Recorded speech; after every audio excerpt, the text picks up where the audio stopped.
have Carl Frampton on the line here. Carl, before we take it up, anybody wants to ask Carl a question, again, use the raise hand mechanism on your Zoom device. Before we get started with questions, Carl, you came in with an opponent who accepted the fight on 9 days. So did that throw you for a little bit of a loop? And now you're taking a temporary stop at lightweight for this fight. So can you talk about both of those factors as you lead into Saturday night? Yeah, so obviously it was a bit of a disaster, the whole lead up regarding opponents. I think that one thing I will have to say is I have to give MTK credit. They kind of not foreseeing that there was going to be an issue, but they assumed that there could have been because of the current situation that the whole world is facing. It turned out Corona didn't affect anything, but the issue was visa problems for Vardanyan, the original opponent. So I think trainer has been being paid by MTK to train for the last sort of 4 or 5 weeks on the chance that this fight may have came about. So trainer has been training for me for 5 weeks. I've been training for him for 1 week. And obviously it's at 135 as well. So these things kind of even the playing field out a little bit, but you know, I still fancy to do a number on this guy. Now for our first question, we kick things off to Jake Donovan. Jake, go ahead. Thanks, Evan, and thank you for helping me with the unmute button. Carl, thank you very much for joining the call. I did want to ask, you mentioned that you're going to be fighting this fight at lightweight. I think you mentioned earlier in the week that you haven't even had the chance to really fight as a junior lightweight. So how has that affected you, if at all, like in training, like, wanting to prepare for a new division and actually having to prepare for heavier weight? Well, it hasn't really affected me. To be honest, I've kind of enjoyed I've enjoyed this fight week more than any other because I've been doing the weight okay. I done a little kind of 10-minute session on the pads yesterday. But that was it. It was just a sharpener. I didn't have to train. I'm like, right now I'm 3 pounds over lightweight, so restrict a little bit of food tomorrow and I should wake up at 135. The thing is, I think the trainer sees this weight. I think he probably could have got down a little bit more than 135, but he thinks that this gives him an advantage. But although I'm short in stature, I walk around at like 150, 148 anyway, so it's probably doing me a favor as well. Okay, very cool. And then I know there's been a lot of talk about you fighting Jamel Herring. You guys even had like a virtual press conference with Christina Pancher about it. Just with all the craziness in this year, like just like what have you been able to do, like just to kind of focus on keeping your career on track while also ensuring that fight will happen for you? Well, look, it's I've had the last few years. There's been a fair bit of turmoil and things have been up and down, and I haven't been the luckiest fighter in the world, and neither has Jamel. But what's going on with boxing at the minute and the current, the pandemic that's going on all around the world, it's affecting us all. So it's not just affecting me. So I just have to see it for how it is, deal with it. Everybody else is in the same boat. They all seem to be dealing with it. So that's my outlook. Okay. And then I'm sure you had a chance to watch all the ESPN fights that have come back, taking place in the bubble. What's been your take on watching these guys fight, without a crowd? And like, have you even envisioned what it's going to be like for you this Saturday? It's been. I think the shows have been good. I suppose that Top Rank and ESPN were the first guys to come back, and the shows are of good quality. I like the fact that you can hear the noise of the shots a little bit more, and you can hear a bit of communication between the corners to the fighters, and even sometimes fighters talking to each other, which is interesting. It's things that you don't normally see on TV. So I've liked it. I'm a boxing fan, and I've enjoyed watching it. And I suppose it's important to keep putting these fights on and make sure boxing stays relevant and just doesn't disappear because of what's going on. Thank you, Jake. Appreciate it. Next, we go up to Damien Spellman from PA News Media Group. Damien, go ahead. Thank you. Hi, Carl. How you doing? Good, thanks. Good, thanks. Carl, you mentioned Jamel Herring there. Is that plan still in the offing somewhere? Will that be resurrected at some point, do you think? Yeah, look, yeah, I think so. That's the fight that I want. I suppose that we kind of had a date agreed. June 13th was the proposed date, and I think everything was pretty much set to go, and the fight was going to happen. And I suppose there was a chance with it kind of falling away a little bit that he wouldn't be as keen anymore, or maybe Top Rank wouldn't be as keen to make the fight, or the governing body. But everyone seems on board. I want the fight. Jamel wants it. Top Rank and Bob Arum want it. So I think that is the plan, to have that fight. To have that fight next. Sure. And you mentioned there how much frustration you've had in the last few years, postponements and injuries and what have you. Have you ever thought, I don't need this, I don't need the hassle, it's time to hang the gloves up, or is just that, does that burn in you still so strongly? Well, after the Josh Warrington defeat, I in my head I was retired. I was going to retire. I hadn't announced retirement, but I just thought, I suppose I was not embarrassed, but my pride was hurt a little bit. And then when I sat down over the new year, because it was just before Christmas, and I kind of reflected on the fight, and I knew that it was more down to a bad performance from me, and me tactically getting it very wrong, and tactically making wrong decisions in the first 3 rounds. That was the reason I lost that fight, more so than me being over the hill or on the slide. Because if you see what I'm doing in the gym still, you wouldn't suggest that I'm over the hill, that some people are doing at the minute. So I know that I'm a better fighter than the Warrington performance, and there's a lot of stuff that's going on, that the break of the hands and stuff, and other things, and coronavirus too. So I haven't thought about that again since the Warrington fight. I want to win a world title, and that's the drive. Can I say something? Yeah. Thank you, Dave. Appreciate it. We gotta get rolling. And before we get to Sean, now that we have Bob on the call, and Damon mentioned the Jamel Herring fight. Obviously, it was originally scheduled for June, but everything that's happened has pushed it back.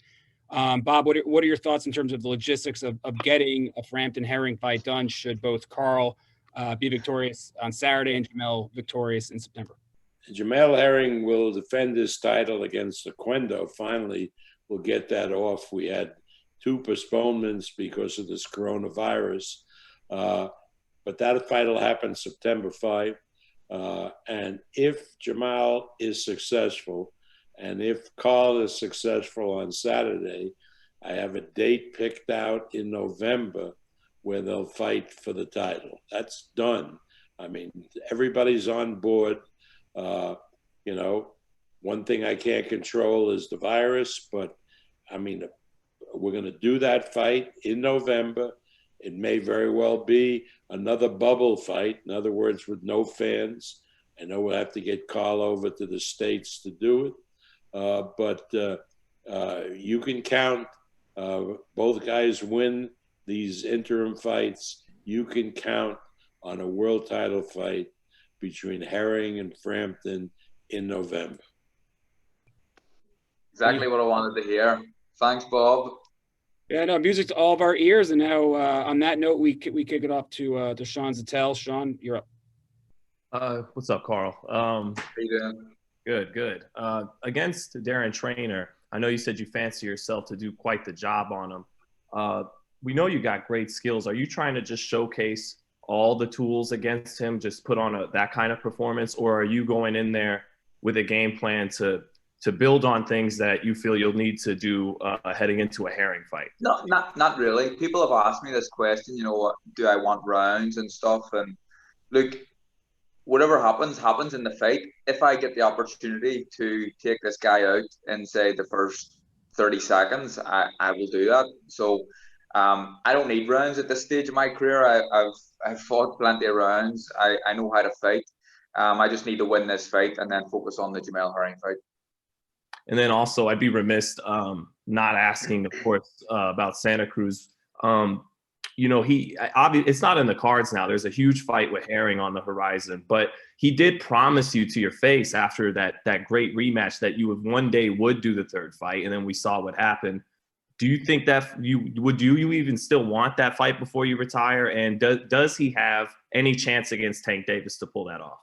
Well, I don't see the fight ever happening. I think Leo did promise that, but I think, to be honest, I think he's full of shit. It's just, you know, the fight could have happened if he wanted it to happen, but it never has, and it's a shame. Regarding the Tank Davis fight, I just don't see a way he can beat Davis. What's interesting and strange at the same time is that the fight is for world titles in 2 different divisions. It's almost like it's set up for Tank to miss 130 and still have a 135 title on the line.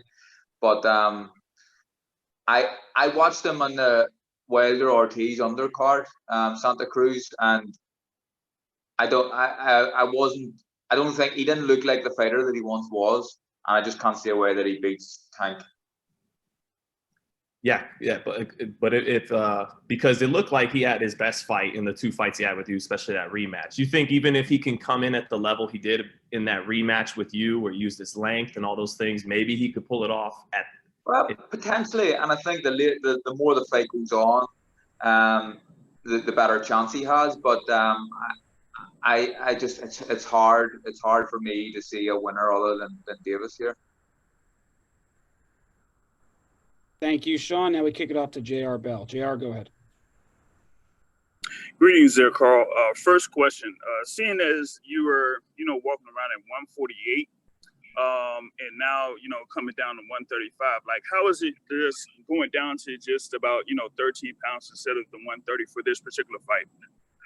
It's been okay. I've kind of, so for the last sort of week, I was unsure if it was going to be at 130 or 135 this fight. So all I've done was increase my food intake a little bit more in fight week, more so than normal. I won't have to do a sweat to dilute. I won't have to do any hot baths or anything like that. So it's been, fight week has been enjoyable. Probably the most enjoyable fight week that I've had, if I'm being honest. Gotcha. Now, you have this upcoming fight against Jamel Herring for the WBO super featherweight title, and he's, a tall, lanky guy. So how do you feel like going up against a guy with that type of height and that type of reach? Yeah, look, Jamel's a very good fighter. He's a much better fighter than Taylor McCreary, who I fought in my last fight, but I out-jabbed Taylor McCreary with 2 broken hands. I feel like that, although, in terms of stature, he's a much bigger specimen than me, Jamel, but he's got to be killing himself to do the weight. And I know that he says he doesn't, but he constantly talks about his weight. And someone who constantly talks about his weight, in my opinion, is someone who has issues with it. He's just a physical specimen. It can't be easy for him to make 130. So I can use all these things and use them to my advantage. But there's different ways to skin a cat. I have good distance control. I have a good jab. I feel like a better feet than Jamel, and I feel like my hands are faster as well. So it's a very, very tough fight, but one I believe I can win. Thank you, JR. Now we go to Boxing UK. You're up. Hi, Carl. It's Steve from Boxing UK. How you doing? Hello, mate. Carl, you've had a pretty turbulent year and a half, if truth be told, with ornaments and opponent changes. Yeah. Are you straining at the leash?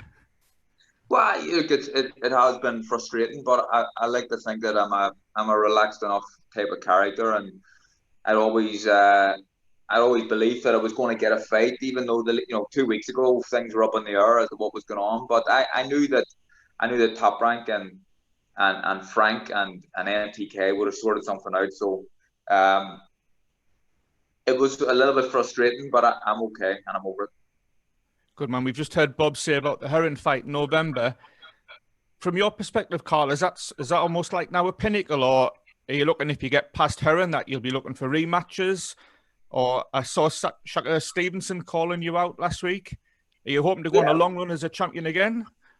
Well, it's one fight at a time at this stage of my career. So I have Darren Trainer to deal with first, and then I can focus on Jamel Herring. And if I beat Jamel Herring, then I'll make a decision as to as to where to go after that. But it would be nice to unify a second division, wouldn't it? The options will be there, I'm sure, but I'll make a decision after the Jamel Herring fight. Good, man. And last one, more of a UK one. Just your thoughts on the Eddie and Frank get together.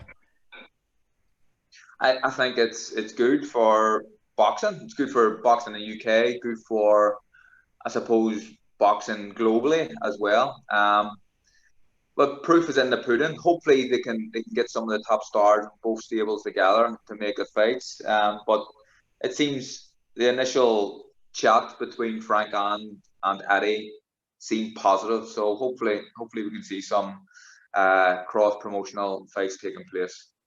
Good, man. Best luck at the weekend, Carl. Take care. Thank you. Thank you, everyone, for joining us today. But before we go, Carl, any final thoughts you want to share with everybody as you get ready for Saturday night? No, just look forward. I think it's going to be a good performance. If my last spar is anything to go by, then I think I win this fight convincingly. My last spar, I feel like, was the best I've sparred since I've been with Jamie Moore and Nigel Travis. And I'm just looking forward to put on a show. My ring walk tune as well is an unbelievable tune. Keep an eye on that as well. Well, thank you, Carl. We'll let you get to it, and we'll close the call with a final comment from Bob Arum. Bob, any final thoughts you'd like to share with everybody? Yeah, I'm delighted that ESPN will be televising this event and showing it on ESPN's main channel. It's 4 p.m. in New York. I'm here in LA, and it's 1 p.m. in LA. So I'll be outside with my outside television set with a big Cuban cigar, and I'll be enjoying the festivities. And good luck to Mick and to Carl. I'm sure they'll come through. I'm looking forward to having them over here in the States in October, November. We're doing one fight show a week for the foreseeable future. And so we need the English and Irish reinforcements to come over here and help fill our cards. And big things in store for both Carl and Mick this year. Hopefully both will be fighting for world titles. Thank you. Can I just say one thing, Evan? I'd like to thank Top Rank, Bob, and MTK and Frank as well, just for giving me these opportunities. And I hope I don't disappoint at the weekend. I'm sure I'll win the fight, and the fight with me and Jamel Herring will be a dream come true. Well, I think that is the perfect place to end this call. So thank you, Bob. Thank you, Carl. Thank you, Mick, for joining us today. And thank you, everybody who asked questions and who joined us on the call. And we will see you Saturday night on ESPN Regular, not Plus, at 4 o'clock. Plus starts at 2:30 Eastern, ESPN Linear at 4 o'clock. Thank you, everybody.